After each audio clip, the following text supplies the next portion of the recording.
Boa noite, queridas irmãs, queridos irmãos. Que a paz de Jesus nos abençoe nesse momento. Intua as nossas palavras para o que vamos estudar hoje.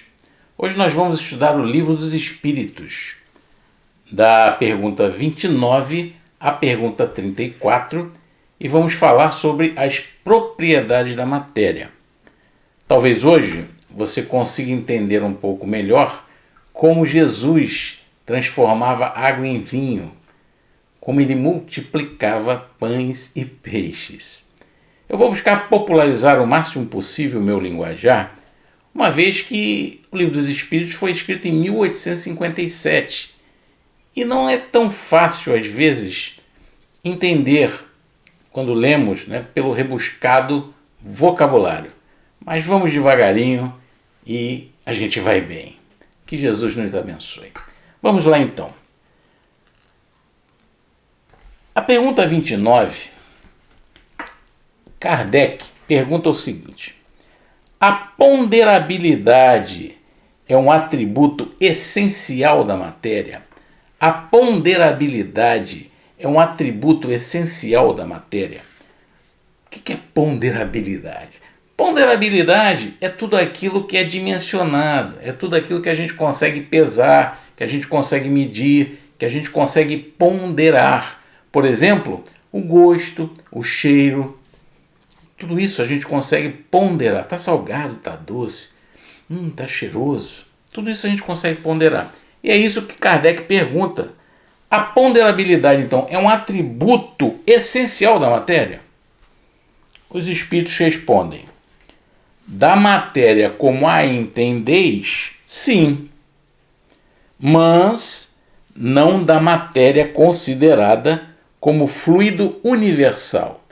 Então aqui Kardec começa a dizer que existe uma matéria que é considerada um fluido universal. Mas ele diz que a matéria como a gente entende, parede, relógio, mesa, dá para ponderar sim, dá para medir.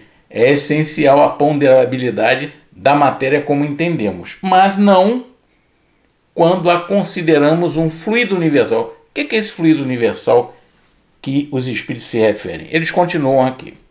A matéria é etérea e sutil, que forma esse fluido. Que fluido? Fluido universal que falamos. É imponderável para vós, ou seja, nós não conseguimos mensurar, medir, sentir. E nem por isso é menos o princípio da vossa matéria pesada. Olha que os espíritos fazem uma conexão entre a matéria como fluido universal, a matéria primitiva, a matéria etérea e sutil, que é imponderável, mas não deixa de estar presente na matéria como nós vemos a matéria ponderável. Caramba! Então quer dizer, a matéria ponderável ela existe a partir de uma matéria imponderável. Isso me faz lembrar, por exemplo, deixa eu só terminar aqui, concluir uma observação de Kardec, não dos espíritos agora. Ele diz: a gravidade é uma propriedade relativa. Fora das esferas de atração dos mundos, não há peso. O homem chega lá na Lua, não tem peso, né? Do mesmo modo que não há nem acima nem abaixo. Então, o acima e o abaixo é tudo referencial da matéria densa e pesada nossa. Isso me faz lembrar Einstein, porque Einstein afirmava: tudo que existe é energia, e energia é tudo que há. E ele ia além: sintonize com o que você deseja, é isso que você obterá. E ele concluía: isso não é filosofia, isso é física. Mas vamos ficar aqui com o trecho inicial de Einstein, quando ele diz: energia é o que existe e energia é tudo que há. Nos parece, a princípio, que quando Kardec fala do fluido universal, etéreo e sutil, ele está se remetendo à energia. Como Einstein diz que tudo que existe é energia, significa dizer que o nosso corpo, a mesa, parede, tudo isso é energia, só que de uma forma mais densa, dentro do trânsito da ponderabilidade, onde nós podemos medir. Na matéria densa se aplica a lei de São Tomé, ver para crer. Então aqui nós vemos tudo, mas não significa que só exista isso. Vamos lá para a pergunta 30 então? A pergunta 30, Kardec pergunta aos espíritos assim: a matéria é formada de um só ou de vários elementos? Kardec era muito inteligente, né? Ele pergunta: a matéria então é formada de um só ou de vários elementos? Ele sacou logo que devia ser de um só elemento. Tudo provém de uma coisa só. Vamos ver o que os espíritos respondem. De um só elemento primitivo. Olha, eles respondem de estalo. De um só elemento primitivo. Os corpos que considerais como corpos simples não são verdadeiros elementos, mas transformações da matéria primitiva. Então os espíritos dizem que tudo é transformação dessa matéria primitiva. Então tudo que existe na matéria densa é manipulação e transformação da matéria primitiva. Então a gente pode, a partir daí, concluir que somos seres energéticos, que tudo que existe é energia. Do sutil ao denso, nós vivemos na realidade da matéria, a realidade densa, que é transformação de um conjunto de matéria, de fluido universal, matéria primitiva. Muito bem. Vamos para 31, então, que está ficando interessante isso aqui. De onde provém as diferentes propriedades da matéria? Então, Kardec pergunta, bom, se já é transformação, então da onde provém essas transformações? Né? De onde provém as diferentes propriedades dessa matéria, da matéria? Os espíritos respondem: são modificações que as moléculas elementares são aquelas moléculas do fluido universal, aquela primária, não é? São modificações que as moléculas elementares sofrem pela sua união em certas circunstâncias. Isso me faz lembrar, antes da gente entrar na pergunta 32, então ele diz que as diferentes propriedades da matéria provêm da união das moléculas elementares em determinadas circunstâncias. Eu me lembro quando eu comecei a fazer faculdade, comecei a acessar o espiritismo, eu sabia que não existe corpo sólido, né? E todo problema de física, todo exercício de física na escola, o enunciado sempre vinha considerando um corpo sólido.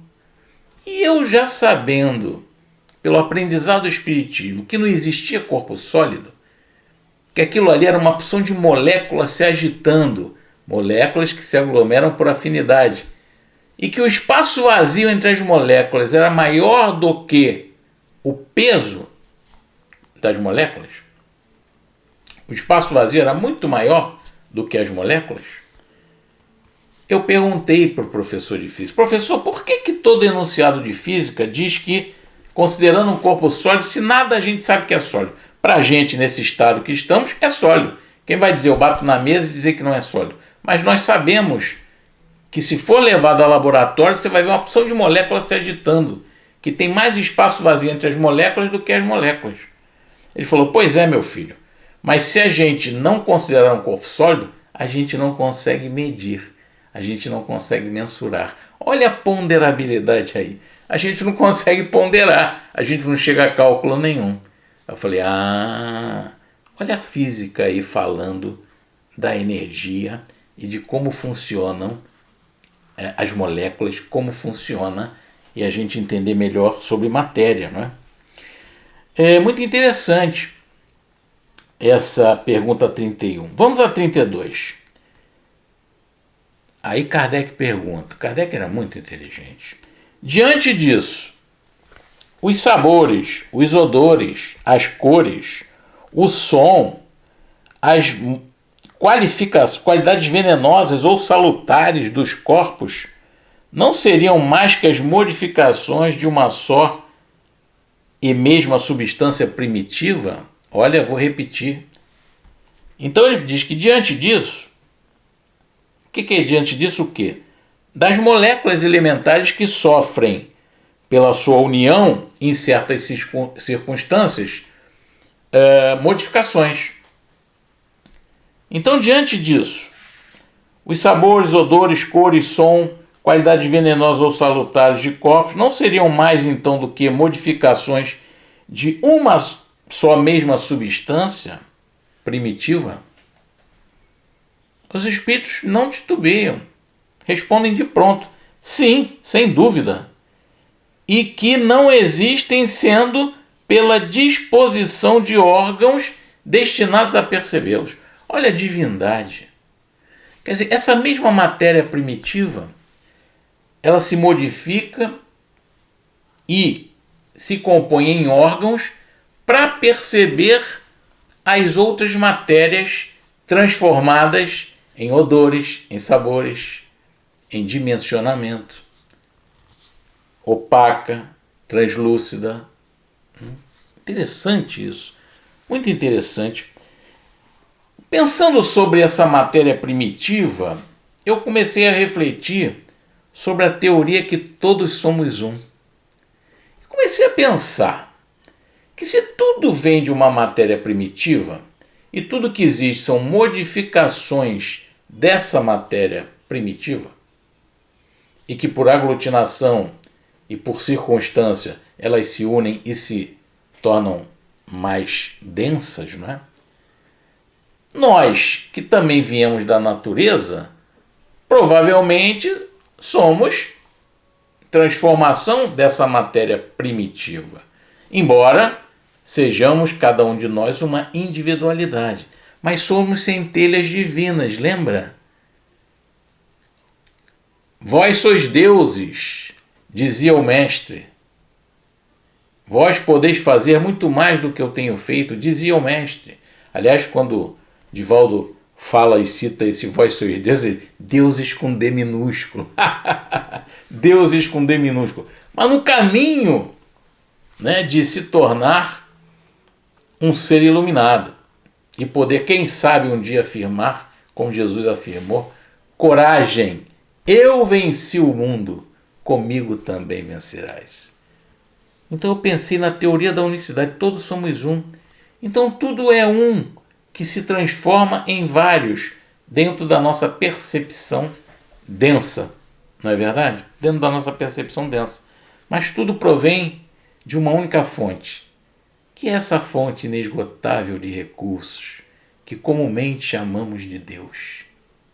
Tudo provém de uma única fonte, inesgotável de recursos, infinita. É muito para a nossa cabeça, não é? Deus é imponderável. A gente não consegue medir. Deus é uma experiência profunda, individualizada. Não tem cursinho. É uma decisão pessoal de investigação e através de uma metodologia consciente que faça sentido para tudo o que acontece, a gente vai encontrar essa única fonte inesgotável de recursos, Deus. Kardec explica então essa pergunta 32, que ele diz assim: esse princípio é demonstrado pelo fato de que nem todos percebem as qualidades dos corpos do mesmo modo. Não é verdade? Um acha uma coisa agradável ao gosto, enquanto outros acham ruim. Alguns veem azul, o que outros veem vermelho. O que é veneno para um é inofensivo e salutar para os outros. Então, nada mais é do que manipulação de energia. Energia manipulável. Eu vou propor aqui, antes da pergunta 33, fazer um exercício com vocês. Se vocês se permitirem. Porque a gente exercitando, a gente entende melhor como é que é as coisas. Como é que as coisas acontecem, melhor dizendo. Essa experiência já foi feita em laboratório. O que nós vamos fazer aqui agora, eu vou propor a você. Você vai fechar os olhos, respirar fundo e profundamente. E você vai imaginar um pé, um limoeiro, um pé de limão. Você se aproxima desse pé de limão. Muito lindo. Pega um limão, tira este limão do pé. Observa a fruta limão. Na sua mão surge um instrumento, uma faca, onde você vai cortar este limão. Você cortou o limão, deixou a faca de lado, pegou metade de um limão, olhou para cima, abriu a boca, levou o limão ao céu da boca, dentro, quase entrando na boca, lá de fora, obviamente, e você já começa a sentir, antes mesmo de espremer o limão, devagar, com calma, espremendo o limão, a cada gota que vai tocando em sua língua e vai entrando na sua garganta, e você vai sentindo aquele azedo do limão que vai fechando a garganta, vai dando aquele aperto, né? E você começa a salivar. E aí você espreme todo o caldo de limão na sua boca e agora engole. Dá aquela coisa na garganta, né? Abra os olhos, volte aqui. A maioria de vocês que fizeram essa experiência, será que vocês chuparam limão ou não chuparam limão? Sabe o que os cientistas descobriram? Que o seu pH modificou o fato de você chupar o limão mentalmente. A vitamina C daquela fruta foi absorvida pelo seu sistema. Olha que coisa maravilhosa. E aí eles perguntaram, mas olha, chupamos limão ou não chupamos limão? E eles acreditam que a nossa mente teve a capacidade de pegar algum limão que existe por aí, desintegrá-lo lá, trazê-lo até aqui, consumir este limão, materializá-lo aqui e consumir este limão. Que fantástico, né? E aí, então, com essa experiência, dá para você perceber bem as propriedades da matéria e a manipulação dessa matéria primitiva, que foi o que você acabou de fazer agora, se você fez direitinho essa experiência que vivemos. Eu quis trazer essa experiência, lembrei dela, fiz essa experiência muitos anos atrás, num evento que fui, num curso sobre ciência, né, sobre propriedade da energia, e acreditei que seria interessante trazer. Então, a gente vendo isso aqui, na pergunta 33, veja bem, a mesma matéria elementar, essa matéria elementar, a primitiva, não é? Ela é suscetível de receber todas as modificações e de adquirir todas as propriedades? Olha o que Kardec pergunta. Então essa matéria elementar, primitiva, você diz que nós ainda não conhecemos, está muito longe dessa matéria que conhecemos como matéria, essa matéria densa, essa matéria ponderável que conhecemos. Essa mesma matéria elementar, ela é suscetível então de receber, ele não pergunta qualquer não, todas as modificações e todas as propriedades? Os espíritos também não titubeiam e respondem um solene sim. É isto e isso é o que se deve entender quando dizemos que tudo está em tudo. É isso quando queremos dizer que tudo está em tudo. Por isso dizemos que Deus é onipresente, onisciente e onipotente. A inteligência máxima. O Criador, porque a matéria primitiva veio depois de Deus. Deus é a causa. Causa primária de todas as causas. Salvo engano, é a pergunta 1 do Livro dos Espíritos. O que é Deus? Causa primária de todas as causas. Segunda pergunta, qual a prova da existência de Deus? olhar em todo o teu entorno, perguntar o que não é obra do homem, de quem é a obra. E as propriedades da matéria estão aqui, não é? Então, Kardec explica sobre, então, esse fenômeno da matéria elementar ser suscetível a receber todas as modificações e adquirir todas as propriedades. O oxigênio, o hidrogênio, o azoto, o carbono e todos os corpos que catalogamos como simples não são mais do que modificações de uma substância primitiva. Então toda aquela tabela periódica de química, todos os elementos químicos, são modificações da matéria primitiva.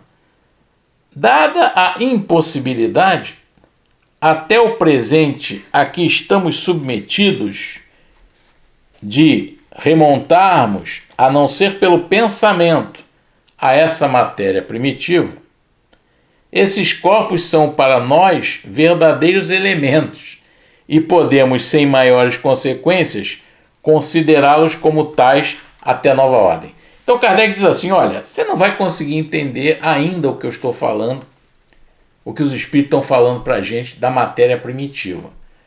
Porque você considerar que carbono, hidrogênio é tudo modificação da mesma matéria, às vezes realmente fica um pouco difícil de entender isso ainda, né?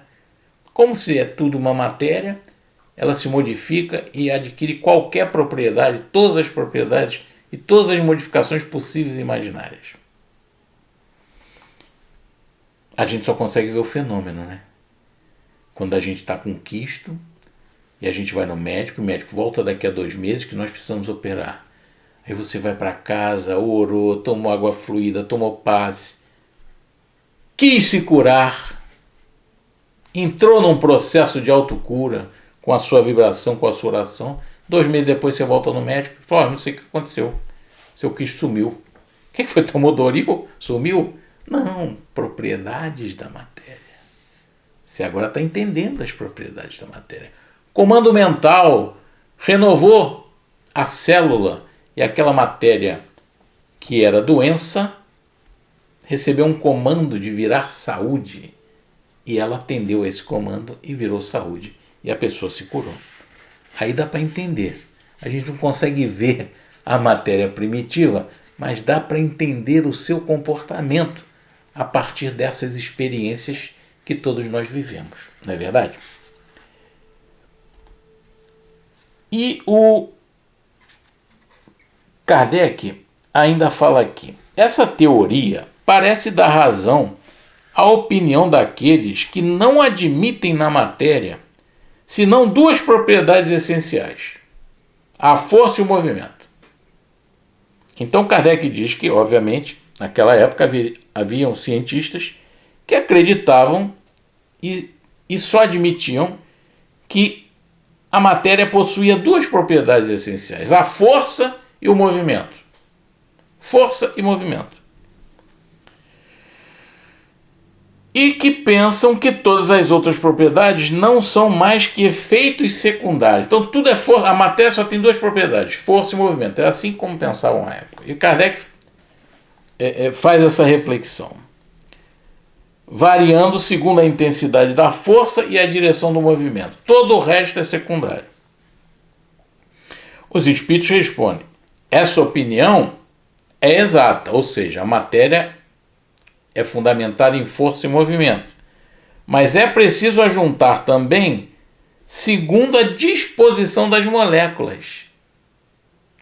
Então, é provável que as moléculas se unam e se transformem por afinidade, e aí dá no vidro, e aí dá na madeira, e aí dá no mineral. É isso? Vamos então à pergunta 34 e última pergunta do nosso estudo da noite. As moléculas têm uma forma determinada? Uma forma determinada. Kardec realmente é muito inteligente, né? Porque a matéria ponderável do que se vê no laboratório tem forma determinada. Os espíritos respondem, sem dúvida, as moléculas têm uma forma determinada, mas que não é para vós apreciável, olha só. Não é para nós apreciável a forma da molécula primitiva. Ela tem forma, mas para nós ainda não é apreciável. E a forma é constante ou variável? Pergunta Kardec. Os espíritos respondem: constante para as moléculas elementares primitivas, mas variáveis para as moléculas secundárias, que não são mais que aglomerações das primeiras. Já vimos isso anteriormente. Porque o que chamais molécula, olha isso em 1857, o que chamais molécula está ainda distante, muito distante da molécula elementar. Hoje, a física quântica já aprofundou muito nesses estudos, né? E tem trazido a realidade do ser energético que somos. Nós não somos matéria, nós somos energia em diversas fases, que dá-se a fases de densidade, né? Sendo que a matéria mais densa é essa que vos fala aqui, nessa realidade material que vivemos, mas que efetivamente tudo é modificação da molécula elementar. Concluindo aqui com Einstein, atribuído a Einstein também essa outra afirmação, e ver o que Einstein já sacava naquele tempo.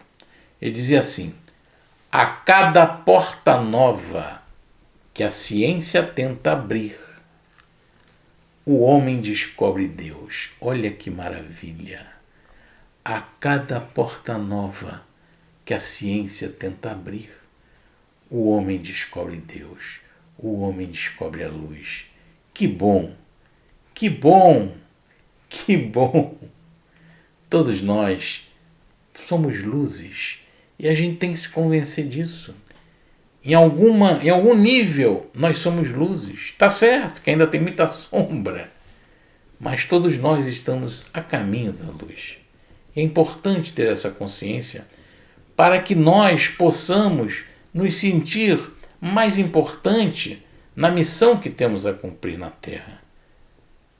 Ah, não sou nada, mas o nada que você é e que eu sou pode se transformar em tudo para muita gente que necessita mais do que nós, que tem menos do que nós, seja intelecto, seja condição material, seja condição emocional. Então, ao mesmo tempo que nós estamos a caminho da luz e somos pequenos ainda diante da grandeza de Deus, isso não é desculpa para não servir, porque o pouco que temos pode salvar muitos ainda. Então nós já temos um trabalho a realizar. Como Emmanuel dizia, se eu não conheço a luz, eu estou livre para fazer o que eu quero fazer. Mas se eu conheço a luz, eu estou livre para fazer o que eu devo fazer. Que Deus abençoe, que você possa sair daqui hoje um pouco melhor, que essa palestra possa ter contribuído com o seu desenvolvimento intelectual, com que as coisas possam fazer mais sentido na sua vida. Que Deus abençoe a todos e que possamos nos conectar cada vez mais com eles. Se você gostou dessa palestra, compartilha com aquela pessoa que você acredita que possa ser beneficiada. E quem sabe não conhece o Espiritismo ainda e a partir daqui passa a conhecer o Espiritismo e se redescobre no encontro da luz maior. Fiquem com Deus, que a paz se faça e que nós possamos fazer a nossa parte dia após dia. Muito obrigado.